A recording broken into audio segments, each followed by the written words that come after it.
மரியாதையே வாழ்க.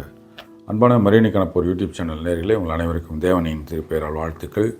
மாதாவோடு மாபெரும் ஜூபிலி என்ற 2026 ஜனவரி வரை நடக்கின்ற மாதா பற்றிய தொடரில் இருக்கின்றோம். இந்த வாரம் மாதா பற்றிய மிக முக்கியமான நூட்கள், உங்கள் வீட்டில் இருக்க வேண்டிய, கண்டிப்பாக இருக்க வேண்டிய மாதா பற்றிய புத்தகங்களை நாம் பார்த்துட்டு வரோம் ஒவ்வொன்றா.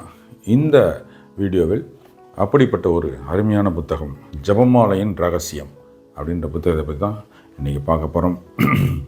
இது ஒரு ஓராண்டு தொடர், மாதா பற்றிய தொடர். இந்த தொடர் முழுசும் நீங்கள் பார்க்கணுன்னு விரும்புனீங்கன்னா வாட்ஸ்அப்பில் உங்களுக்கு லிங்க் அனுப்புகிறோம்.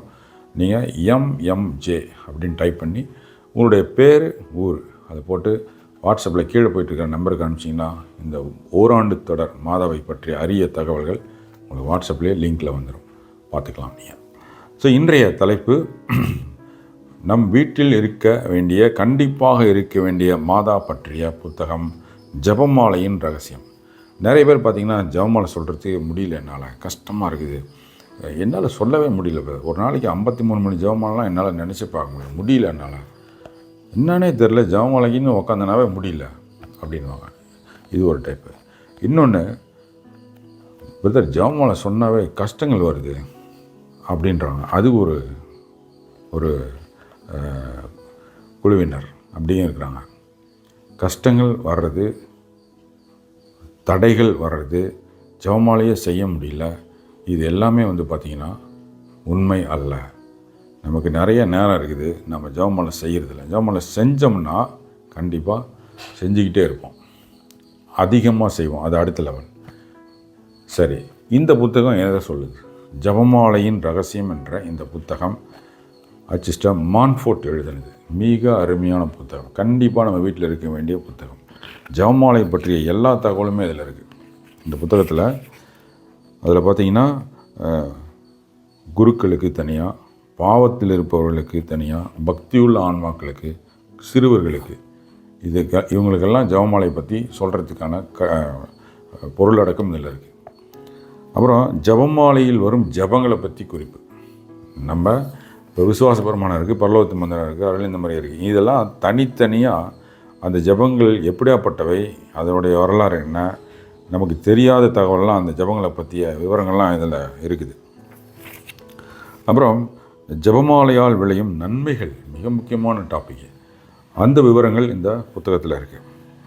ஜெபமாலை பக்தி சபையின் சிறப்புரிமைகள். இப்போ ஜெபமாலை ஜபிக்கிறவங்க அதுக்கு இன்னும் உண்டான ஒரு சபையில் சேர்றோம், ஜெபமாலை சபையில். அதற்கு உண்டான சிறப்புரிமைகள், அந்த சபையில் சேர்றதுனால என்னென்ன நன்மைகள் கிடைக்கும் அப்படின்றதெல்லாம் அந்த விவரம்லாம் இதில் இருக்குது. அப்புறம் பார்த்திங்கன்னா பேய் ஜெபமாலை பற்றி சொன்ன சாட்சி விவரம் அதில் இருக்குது. இப்படி ஜெபமாலை பற்றிய எல்லா தகவல்களும், ஜெபமாலையை எப்படி செய்யணும், ஜெபமாலைக்கு வர எதிர்ப்பு என்ன, முக்கியமான டாபிக் அது. ஜெபமாலைக்கு எதிர்ப்பு இருக்குது இல்லையா? இப்போ நம்ம அதில் சொன்ன இல்லைங்களா வீடியோவில் ஆரம்பத்தில், என்னால் முடியல, ஜெபமாலையை செய்ய முடியல, இல்லை ஜெபமாலை செஞ்சால் கஷ்டம் வந்துடுது, இப்படியெல்லாம் இருக்கலாம். அதுக்கெல்லாம் பதில், மிக அருமையான பதில்கள் இதில் இருக்குது. இப்படி ஜெபமாலை சம்பந்தப்பட்ட எல்லா கேள்விகளுக்கும் தெளிவுக்கும் இந்த புத்தகத்தை கண்டிப்பாக பயன்படுத்தலாம். ஜெபமாலையின் ரகசியம் அப்படின்ற இந்த புத்தகம் தான் அது. இது கிடைக்கக்கூடிய இடம் தூத்துக்குடி மாதா அப்போஸ்தலர் சபை, அங்கே கிடைக்கும்.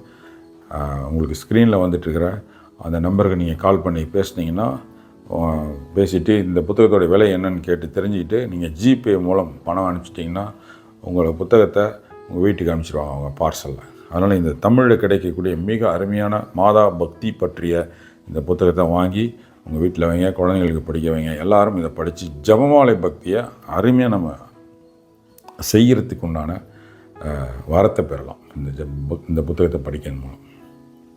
அன்பானவர்களே, இந்த வீடியோவை எல்லாருக்கும் ஷேர் செய்யுங்கள். மாதாவின் தூதராக இருந்து இந்த ஜெபமாலை பக்தியை எல்லாருக்கும் பரப்புங்கள். தேவதாயின் மாசற்ற இதயம் போற்றி வணங்கப்படுவதாக. தேவதாய் என்றென்றும் வாழ்த்தப்படுவார்களாக. நன்றி. மரியாதை வாழ்க.